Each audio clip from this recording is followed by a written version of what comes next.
sort of a set of unwritten rules about way things are done around here. Get that right, and that means even if the leader isn't there or there isn't a definite rule for something, people are enabled to make the decision that's good for the company and good probably for their customer or the individual. Get that wrong, and that can impinge on very clearly on how people behave towards the customer, how they behave towards each other, and how they work within the confines of the organisation. There have been some times when certain managers have been held to account and certain leaders of organisations have been held to account. What they seem to have lacked the understanding about is, as leaders, they were the architects of the organisational culture. By default, whether they expressly said do this or don't do this or do that, they were the architects of the actions that followed. We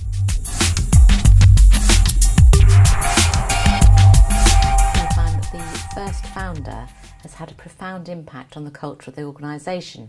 So if we go back in history, we look at Henry Ford, starting at Ford, Henry Colour as long as it's black, a lot of the ways they ran things and did things, and also some very strongly held family values. And I know that they're still held very dear within the culture of Ford today. You'll find whole families working for the organisation and also quite a family focus. Equally, if you look at somewhere like Apple, and unfortunately Steve Jobs is no longer there, I am absolutely certain that his defining culture that he created will remain with Apple for many years to come. Now that can be a strength, but it can also be, if you like, a challenge as well, because sometimes society and life moves on, and what might have been pertinent in the Victorian times may or may not be pertinent now. The culture really is underpinned by a whole set of assumptions about the way we think and do things around here. And that's why sometimes these things change throughout time. And they can both enhance behaviour, the way people behave in organisations, and also limit it when it doesn't need to be limited.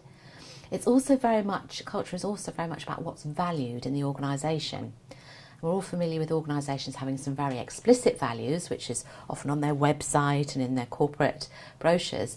But really what's important are the values which are, if you like, lived out, and the ones which are rewarded and therefore reinforced within the organisation.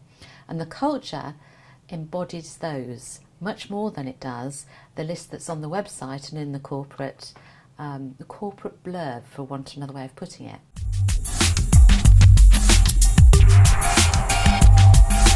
What behaviours do you want to encourage? What do you want it to be like? Are you trying to move to a company, for example, that's more innovative, where people will make sure that the systems and processes that they have in place are up to date in order to meet the customer demand, or indeed the service demands? So it's thinking quite clearly about what you want it to be like. So if you're moving to an organisation that wants to be more innovative, that wants to have a flatter structure, how are you going to actually encourage that? And if you also want to have more open, discourse with people, putting forward ideas and debate, and people to be having more autonomy, what will you do in terms of the way you act, the way you ask what you value, and how you structure your space? So how will you actually physically organise the organisation to promote those behaviours and actually reinforce those values?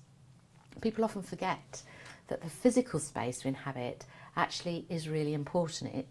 The environment has quite a big impact on the way we act.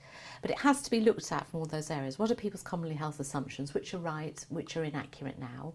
What are the values, that are things that are truly valued in the organisation in terms of the way we work? And which of those values do you want to reward? And I think we've seen some really good examples in the financial markets where they've had one thing that they've said they valued, and really what's been valued has been something else, because that's what's been rewarded. So people have actually gone towards what's rewarded rather than what's the stated value. So the only really actions, as they say, speak louder than words. And I think there's an old Zulu proverb which says, I cannot hear the words you say because what you do shouts so loudly in my face. At the end of the day, it's no good having things written down. It's what people do which make the critical difference. How do they interact with customers even when their boss isn't there? How do they actually go about resolving problems when there's nobody around to ask? It is a long road to moving your culture forward, and it won't happen overnight, but it does need to be approached from all angles, and it is absolutely critical, because if you like, it's a bit like the body. The heart is at the centre of the body, and culture is like the heart. So organisational culture performs the same sort of thing. It keeps all the other systems in the organisation pumping.